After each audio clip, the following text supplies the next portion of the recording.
education shooter with Swords Balbriggan ETB. In this short presentation, I hope to share some simple mindfulness techniques that you can use in the classroom, helping both you, the tutor, and learners to feel calmer and less stressed. These techniques, they can help with distractions, maybe at the start of class, perhaps before an exam, after a lunch break, or when energies and attention have taken a dip. Some direct benefits of mindfulness in adult learning include sharpened focus and attention, less stress and anxiety, and even an opportunity to relieve or loosen stiff neck, back and shoulders, maybe from working too long on the computer or sitting in the chair for too long. So without further ado, let's start with the first practice. The first practice I would often use maybe at the start of a class, and it's just inviting learners to sit upright but comfortably in their chairs with both feet on the ground. Now, you'll often have a student who doesn't want to participate in this, and that's absolutely fine. All I ask of students who don't want to do the exercise is that they try to stay as quiet as possible, and perhaps that they keep their gaze downwards, that they're not looking at other learners, so that for this practice people can be comfortable in their own space and their own privacy. And likewise, I reassure learners that I'm not going to be looking at them when we practice this. So typically just inviting people to sit comfortably in their chairs, both feet on the ground, and ideally eyes either closed or in a downward gaze, and just tuning into their own space, becoming aware of the body sitting on the chair, feet in contact with the ground, and the body resting on the chair. Perhaps hands resting on the desk or on the lap. So just tuning into these points of contact, focusing on the body, and kind of just making people aware that often the mind can be many miles from the body. Maybe we've read a message before coming into class, maybe somebody in a different part of the world, maybe we're still back in the kitchen earlier in the morning, whatever it might be. So the purpose of mindfulness is bringing all parts of us, the mind, body and heart, together in the one seat, in this moment, the present moment. And the way we do this is focusing on something. So for now, we're focusing on the body, the physical body as it sits here in this space. And I would, at that point, invite people to just check out how their body is.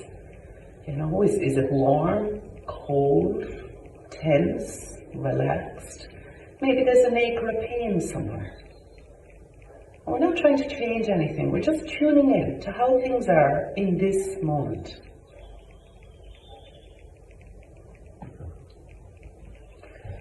Next, we can move attention to something else. We can move our attention to our breath, becoming aware of the body breathing.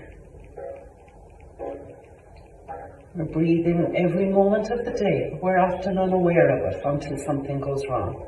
So again, just becoming aware of the breath entering the body at the mouth or the nostrils.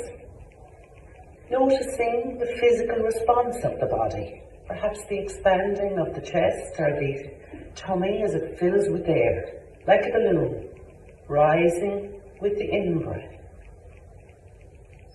Perhaps new beginners or learners might like to place their hand even on the area, and just noticing the abdomen rising with the in-breath and flattening with the out-breath.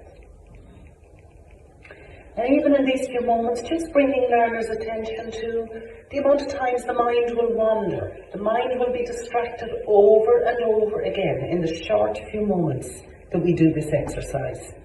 It's less than 5 minutes into this talk, and even in those few moments, the amount of times the mind is distracted. Things I say, perhaps with sounds. In this practice so far, we've focused on the physical body, then we focused on the breath. Another Another thing, we can focus on our sounds. Often we think things have to be perfectly quiet to practice mindfulness. Not so. The idea of mindfulness is that you can practice it anywhere, anytime. So we can play with sounds, focusing on the sounds. So even as students are sitting in the classroom, no doubt there'll be sounds in the corridor, perhaps voices, doors banging, maybe chairs scraping in another room, maybe noises. You can invite them to tune into the sounds. Just let the sounds come to their ear. Focusing on the sounds and noticing how often the mind is distracted. It's noticing the thoughts that help us to train the mind. Another practice, so that's one practice. There's 3 in 1 in that one. It's focusing on different things. Another practice you can do again is clapping. So either sitting in their seats or standing, you can invite students to bring their hands out in front of them, about a foot apart, as if they're holding a football. Tune into their hands and just listen. And then stop. And just encourage them to tune into their hands. The sensations, maybe there's pulsing, tingling, heat. And you can ask them to let go of the attention in the whole hand and bring their attention to their thumbs.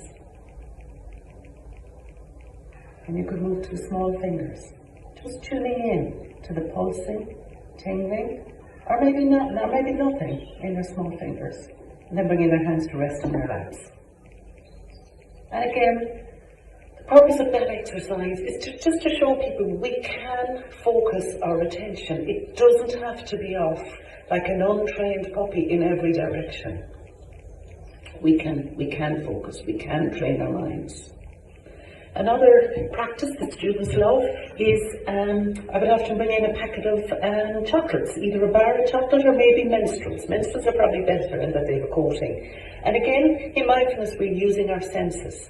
So you would invite students to look, see the minstrel on their hand, maybe feel it, feel the textures, bring it slowly up to their nostrils and smell it.